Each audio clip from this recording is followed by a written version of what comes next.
एक गांव में एक बूढ़ी दादी रहती थी। एक दिन उसे किसी काम से दूसरे गांव जाना था, तो सोचा पड़ोसन से बोल देती हूँ कि एक दिन मेरे घर की रखवाली कर ले।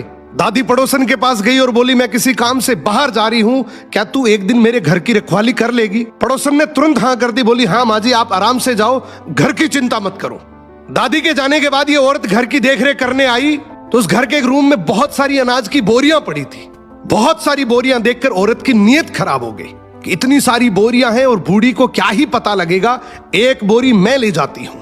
अब ये अनाज की बोरी उठाकर जैसे ही वहां से जाने लगी, उसे भरम हुआ कि उस घर के पीछे बंधा हुआ एक बछड़ा जोर जोर से हंस रहा है। इसने ज्यादा ध्यान नहीं दिया और बोरी लेकर चली गई। जब शाम को बुढ़िया आई तो बोली, दादी जी आपका बछड़ा हंसता है। दादी बोली, मेरे को नहीं पता बेटा, कलयुग है, हंसता भी होगा। औरत से रहा नहीं गया, वो बछड़े के पास गई और बोली, दोपहर में तुम हंस रहे थे? बछड़ा फिर हंसा और बोला, हाँ हंस रहा था। उसने पूछा क्यों? बछड़ा बोला, पिछले जन्म में मैंने इसी बूढ़ी दादी से 200 रुपए उधार लिए थे, मैं वापस भी दे सकता था, पर मेरी तेरे नीयत खराब हो गई थी।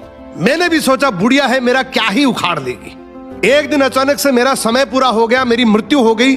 जब भगवान के घर गया तो भगवान ने कहा कि तुम्हारा 200 रुपए का कर्जा बाकी है, तुम दे भी सकते थे फिर भी नहीं दिए, तुम्हारा मोक्ष नहीं होगा। और भगवान ने मुझे गाय का बछड़ा बनाकर इसके घर में पैदा किया। अब सोचो मैं कब बड़ा होऊंगा, कब इसके काम आऊंगा, कब इसके 200 रुपए चुकेंगे और मुझे मोक्ष मिलेगी। तूने तो पगली इसको कमजोर समझ के इसकी पीठ पीछे से विश्वासघात किया है। अब तू खुद ही सोच ले तुझे क्या बन के पैसे चुकाने पड़ेंगे। औरत को सब कुछ समझ आ गया और उसको अपनी गलती का एहसास हो गया। वो भागकर बूढ़ी दादी के पैरों में गिर गई और सारी बात बताई और बोली, दादी जी मेरे से गलती हो गई, मुझे माफ कर दो। दादी ने भी बड़ा दिल करके बोला, बेटा सुबह का भूला शाम को घर आ जाए तो वो भूला हुआ नहीं है, कोई बात नहीं, तेरे से ये गलती हो गई। सबसे अच्छी बात है कि तूने अपनी गलती को खुद ही मान लिया। तेरे से जैसे धीरे धीरे बने तो इस अनाज की बोरी के पैसे दे देना।